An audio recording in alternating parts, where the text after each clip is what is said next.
Isaiah 1. Hear me, you heavens. Listen, earth, for the Lord has spoken. I reared children and brought them up, but they have rebelled against me. The ox knows its master, the donkey its owner's manger, but Israel does not know, my people do not understand. Woe to the sinful nation, a people whose guilt is great, a brood of evildoers, children given to corruption. They have forsaken the Lord. They have spurned the Holy One of Israel and turned their backs on him. Why should you be beaten anymore? Why do you persist in rebellion? Your whole head is injured, your whole heart afflicted. From the sole of your foot to the top of your head, there is no soundness, only wounds and welts and open sores, not cleansed or bandaged, or soothed with olive oil. Your country is desolate, your cities burned with fire. Your fields are being stripped by foreigners right before you, laid waste as when overthrown by strangers. Daughter Zion is left like a shelter in a vineyard, like a hut in a cucumber field, like a city under siege. Unless the Lord Almighty had left us some survivors, we would have become like Sodom. We would have been like Gomorrah. Hear the word of the Lord, you rulers of Sodom. Listen to the instruction of our God, you people of Gomorrah. The multitude of your sacrifices, what are they to me, says the Lord? I have more than enough of burnt offerings, of rams and the fat of fattened animals. I have no pleasure in the blood of bulls and lambs and goats. When you come to appear before me, who has asked this of you, this trampling of my courts?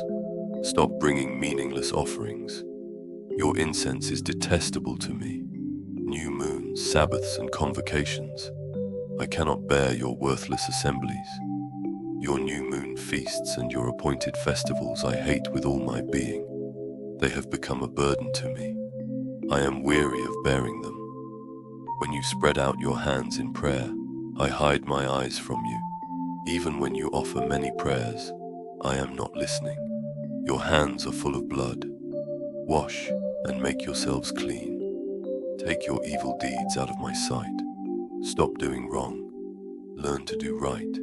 Seek justice. Defend the oppressed. Take up the cause of the fatherless.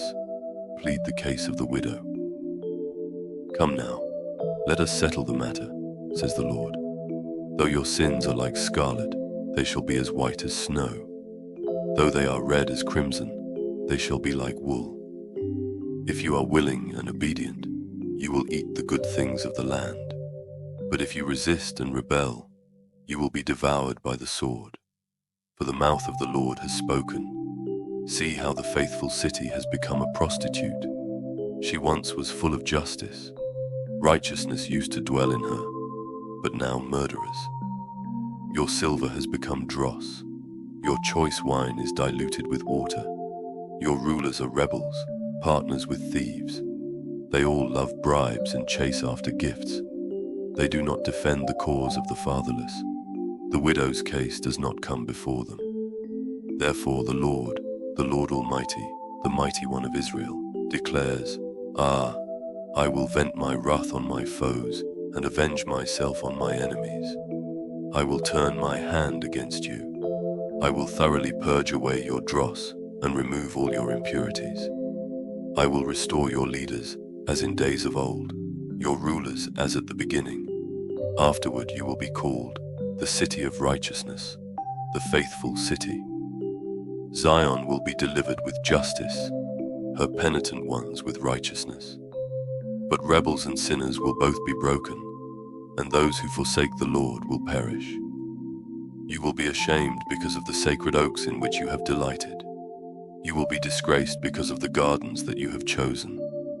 You will be like an oak with fading leaves, like a garden without water. The mighty man will become tinder, and his work a spark. Both will burn together, with no one to quench the fire.